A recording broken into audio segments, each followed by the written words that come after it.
Wema ni moja kati ya tabia njema ambazo jamii mbalimbali huhamasisha vizazi vyao kuwa nazo, kwa sababu wema ni moja kati ya matendo ambayo hufanya ulimwengu kuwa sehemu salama kwa kila kiumbe.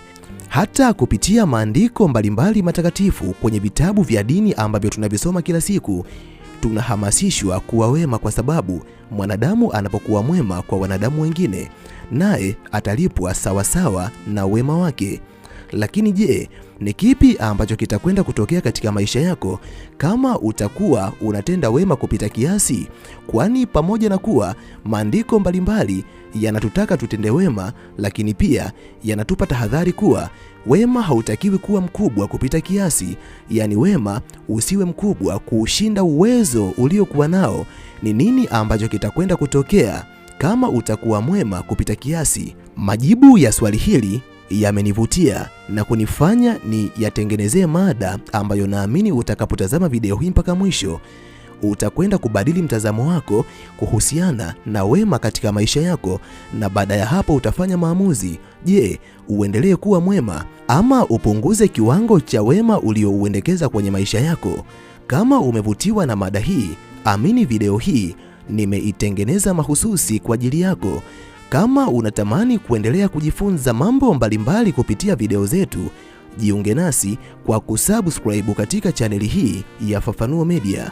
Hapo utakuwa wa kwanza kupata video zetu pindi tunapoziweka kwenye chaneli hii.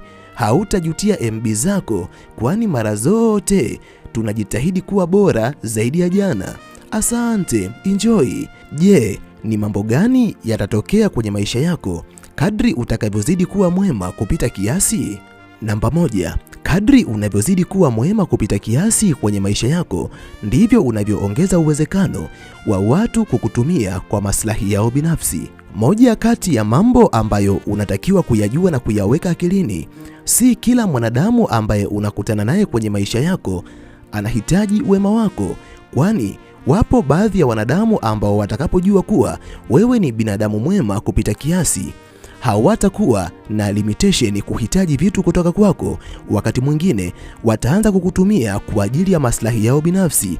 Hata katika nyakati ambao hawahitaji msaada wa dhati kutoka kwako, wao wataendelea kukuambia wana shida, ili mradi waendelee kunufaika kupitia wewe, huku wewe maisha yako yakibaki kuwa magumu. Baadhi ya watu huona wema uliopitiliza kama fursa ya kukutwisha mizigo ambayo haukustahili. Watakuomba msaada kila wakati na mwisho wa siku watanufaika bila kukujali wewe. Hebu fikiria, mwisho wa asilimia kubwa ya binadamu walioendekeza wema kwenye maisha yao ni upi? Utakuja kugundua kuwa binadamu wengi walioishia kutenda wema kupita kiasi walikuwa masikini, na hata uzee wao hakuna ambaye aliwajali. Ni kwa sababu binadamu wana hali ya ubinafsi. Hakuna mwanadamu ambaye anajali kuhusu wewe. Wewe ulipoteza muda wako kujali kuhusu wao, lakini wao wameishia kukutumia kimaslahi, na sasa uko peke yako unahangaika, wala hakuna ambaye anajali tena kuhusu wewe. Sikatai, wema ni jambo zuri, lakini hakikisha mtu ambaye unamtendea wema wako uwe na kiasi.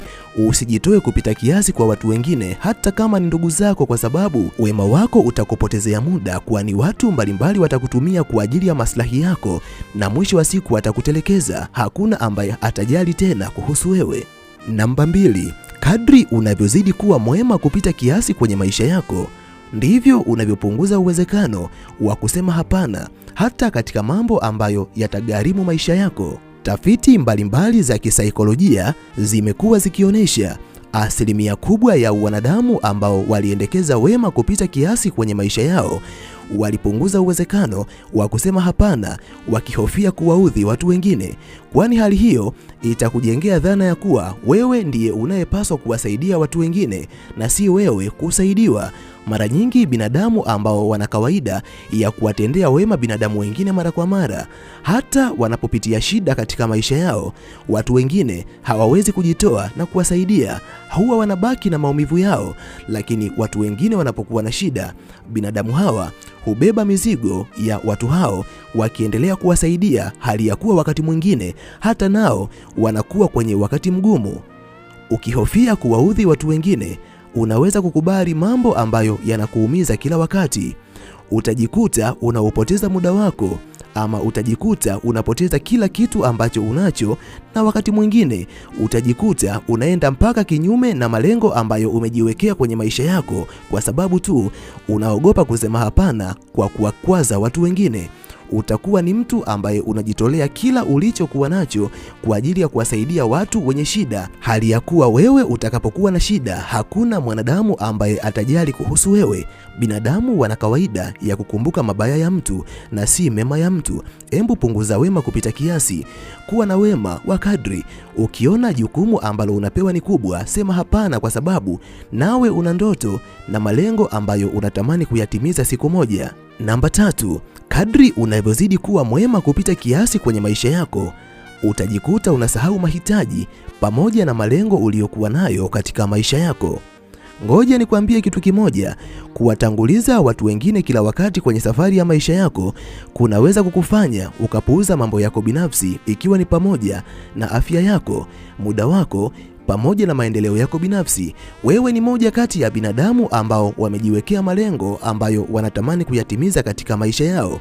Hebu fikiria kama kila ambacho unakipata kwenye maisha yako unakitumia kuwasaidia watu wengine, huku ukiamini kuna siku itakuja kutokea ambayo utatumia kiasi hicho kwa ajili ya kukidhi mahitaji yako. Unajidanganya. Hakuna chochote ambacho kitabadilika katika maisha yako, kwani kadri unavyoendelea kuwa msaada kwa watu wengine, ndivyo watu wengine wanavyozidi kukufanya tegemezi katika maisha yao. Na pindi utakaposhindwa kuwasaidia kwa sababu umewaendekeza hivyo, watakuona kama mtu ambaye umebadilika. Hawatakumbuka wema wako tena, bali watauona ubaya kwa sababu umekosa cha kuwasaidia kwa wakati huo, kwa sababu hauna. Ninakushauri, kama wewe ni moja kati ya binadamu wanaotamani kufanikiwa katika maisha yao, acha kutenda wema kupita kiasi. Kuwa na kiasi katika wema.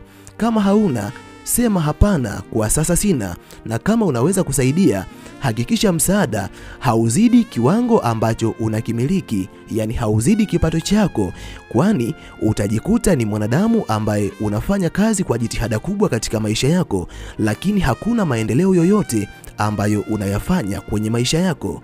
Namba 4, kadri unavyozidi kuwa mwema kupita kiasi katika maisha ya watu wengine, ndivyo unavyotengeneza uwezekano wa baadhi ya binadamu kupuuza heshima na thamani uliokuwa nayo katika maisha yao. Unajua kanuni mojawapo ya thamani, bidhaa inapoadimika thamani yake huwa inapanda, lakini bidhaa inapokuwa inapatikana kiurahisi thamani yake huwa inashuka. Ngoja nikwambie kitu kimoja, inawezekana wema ambao unawatendea watu wengine si wema wa kifedha, bali ni upatikanaji wako, yani una kawaida ya kuwapa watu wengine muda kila wanapokuhitaji, na wakati mwingine hata kama hawajakuhitaji. Jambo hilo ni zuri kwa sababu kuwa mwema kwa rafiki, ndugu na jamaa zako ni jambo zuri ambalo litadumisha mahusiano yenu. Lakini moja kati ya mambo ambayo unatakiwa kuyajua, kadri unavyozidi kurahisisha upatikanaji wako kila unapohitajika, ndivyo heshima na thamani yako inaposhuka. Watu watashindwa kuheshimu mipaka yako, watakuhitaji kila wakati wanapokutaka kwenye mambo yao, watakutumia kadri wanavyoweza, na mwisho wa siku thamani yako haitaonekana tena. Kwani kama ungekuwa mwanadamu ambaye kuna mipaka ambayo umejiwekea kwenye maisha yako na watu wakaheshimu mipaka hiyo, ungeonekana mwanadamu mwenye heshima na thamani pia katika maisha ya binadamu wengine. Namba 5, kadri unavyozidi kuwa mwema kupita kiasi kwa binadamu wengine, ndivyo unavyoongeza uwezekano wa kuvunjika moyo kiurahisi kuliko binadamu wengine.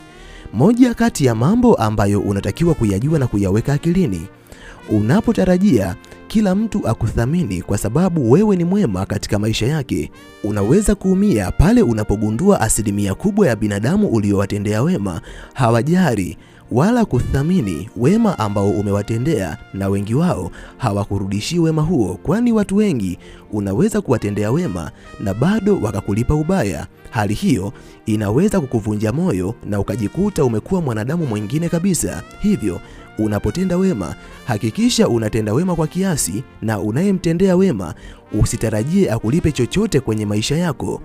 Yapo mengi ya kuzungumza. Kwa sababu ya usalama wa MB zako, sina budi kuishia hapa. Ninahitimisha nikiamini lipo jambo kubwa ambalo umejifunza kupitia video hii. Nikutakia wakati mwema, tukutane tena katika video ijayo. Asante, bye. Namaliza nikisema nawapenda sana sana zaidi ya sana.